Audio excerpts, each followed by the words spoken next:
Hi and welcome back to my workshop. This is Lucas, a Violinmaker in Cremona. In today's video, I'm going to be showing you how I change the cello strings, as I think that the approach that we luthiers have towards it is slightly different than the ones that most musicians have.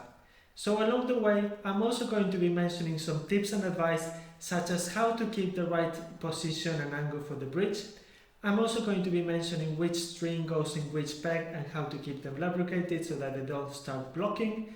I'm going to be saying some things regarding the tailpiece, especially the fine tuners, so as to avoid some weird noises. And I'm also going to be showing you how to subscribe to the channel, like and share the video if you like it, of course.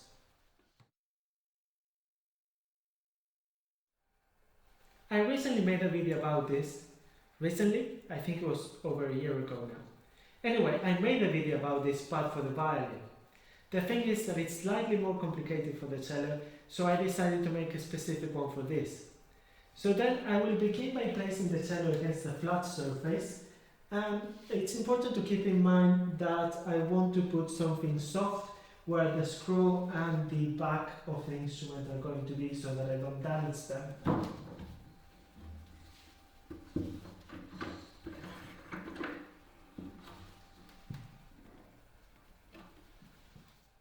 As I'm interested in trying this set of strings, which to be fair, I don't really think that they're the ones that I'm going to keep when I ship the instrument to the client, but as I'm interested in trying the whole set, what I'm going to do is to take all of the strings that are on the instrument right now out, which means of course that the bridge is also going to be removed. Nevertheless, for most musicians, what I would recommend doing is to work with only one string at a time. This way you can avoid having to deal with this hassle of removing the bridge. So first things first, let's open the package.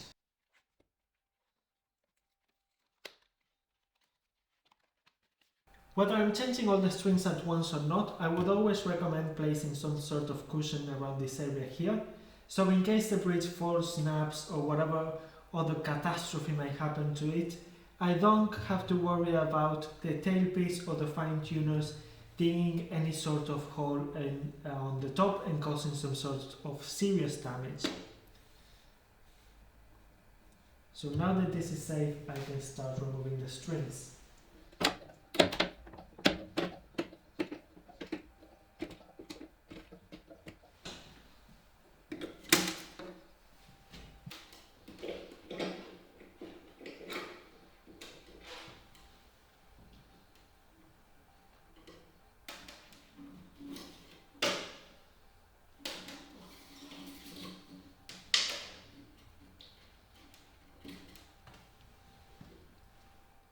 The reason why I removed the tailpiece is because I'm going to be taking each one of the screws of the fine tuners and I'm going to be rubbing them with pencil. This is not only going to make them run smoother and better, but if not, that it might help preventing some buzzing sound that sometimes come from them.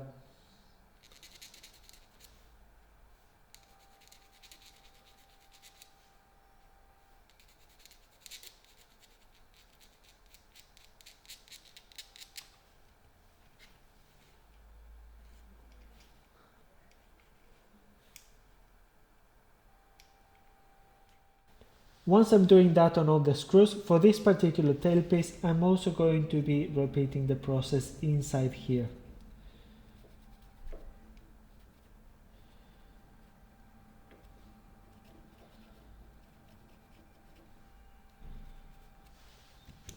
Then as well, I'm going to be doing it on each one of the holes on the bridge, even if they already have some.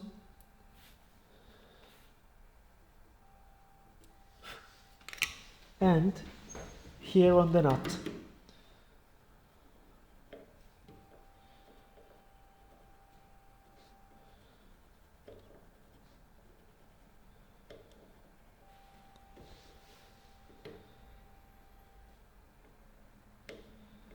So let's talk for a second about the pegs.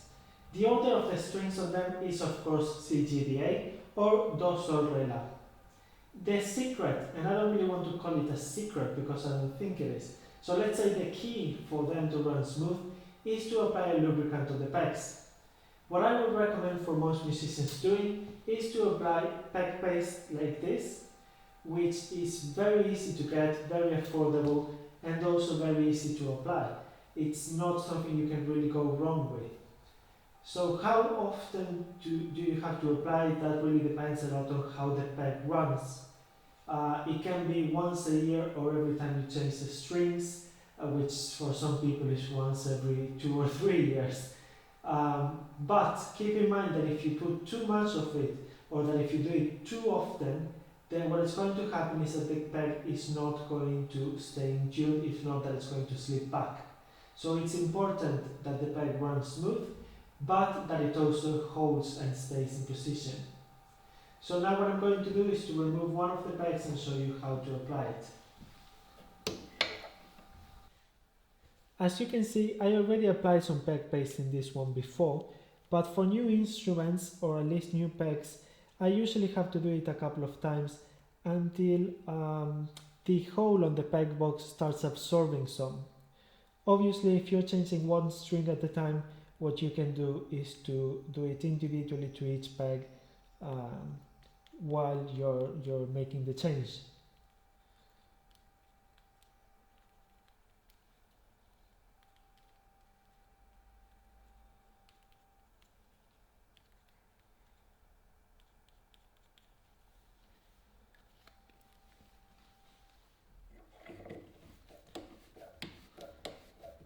One good way of knowing that I apply the right amount of peg paste is this sound that the peg makes when I start moving it.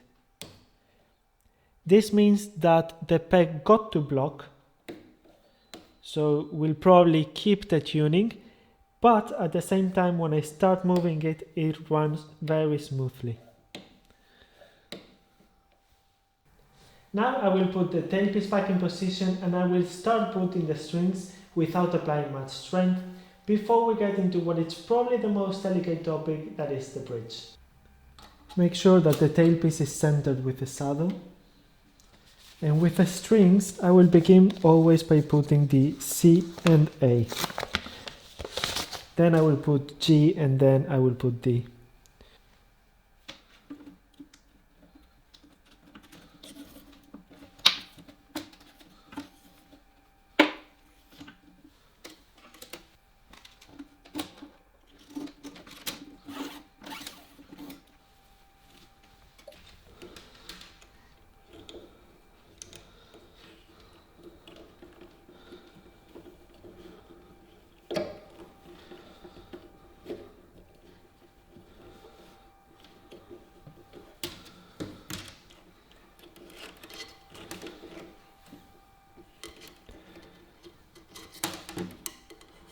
Now I'm putting them like this roughly, because I won't stay anyway. Not until I put the bridge.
Let's begin talking about the positioning of the bridge.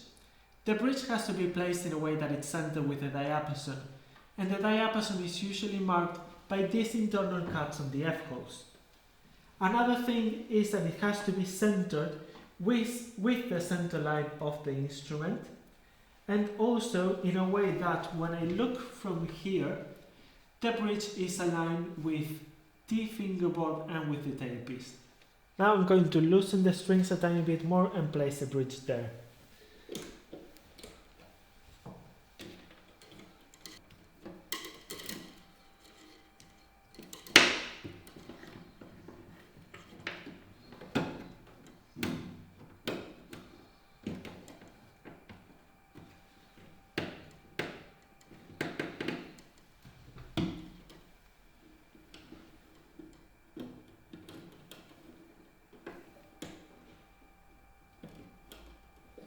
We'll now tighten them a tiny bit so that the bridge stays in place for a second before we get into the most interesting part, let's say.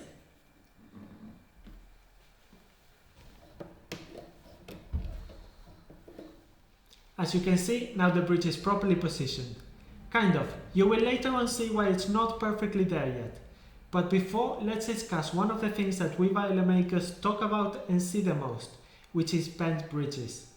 Usually the conversations go on something like this. Did you see how bent the bridge was? Yes. We're violin makers, we don't really talk much. We don't know how to do that with humans. Anyway, let me show you how to prevent this from happening, and I will also try to explain you why this happens. The bridge has to be at a 90-degree angle with the top, this part, the side that it's facing the tailpiece. So what is going to happen when I start tuning is that as I'm applying a force in this direction, there's going to be strength going this way, then the bridge is going to be moving like this. And that's exactly what is going to happen. It's going to move from this area under the heart of the bridge to that direction. And you will notice it because the legs of the bridge will start opening on this side.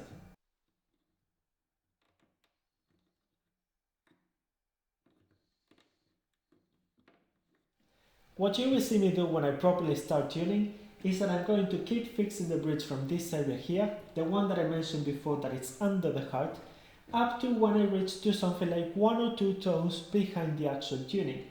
And what do I mean by that? It is that, for example, this string that eventually will be tuned as a C, I will probably stop fixing the bridge from here when I get to something like an A or a B. And I'm saying this A or B a bit randomly because it kind of is. I'm not exactly sure when it is that the bridge is going to stop moving here. What I will have to do, of course, is to position myself looking at the bridge directly and see if it's still 90 degrees to the top, and if it is still straight, and if it needs to be fixed, I will have to do it. But when I get to that point with all the strings that I'm quite close to the actual tuning, what will happen is that the bridge will have enough strength being made by the strings in this direction that it won't longer move from here. If not, that when I keep tuning those 2 or 1 tones more than I need, the bridge is going to start moving from the heart to the top, let's say, this area here, that it's on top of the heart. So what I will have to do is to keep pulling back, but grabbing the bridge from here instead. Always looking at it and always checking that it's straight. Another thing that I didn't mention before, and this is the biggest difference that I have with tuning a violin, is that the legs of the bridge will have to be opened a bit as well. This is also something that I'm going to be doing mainly at the beginning, and because I won't be able to move the bridge once it's almost fully tuned. And basically with my 2 fingers here, I have to literally try to open the bridge, and you will hear those strange sounds.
That's it for today. Thank you so much for watching. I hope you enjoyed it and that you found it useful. Please let me know in the comments if you did, and also if you think that I forgot to mention something. As I said at the beginning as well, don't forget to subscribe to the channel and to share and like the video if you think it can be helpful to someone else. And with all that said, I will see you next time.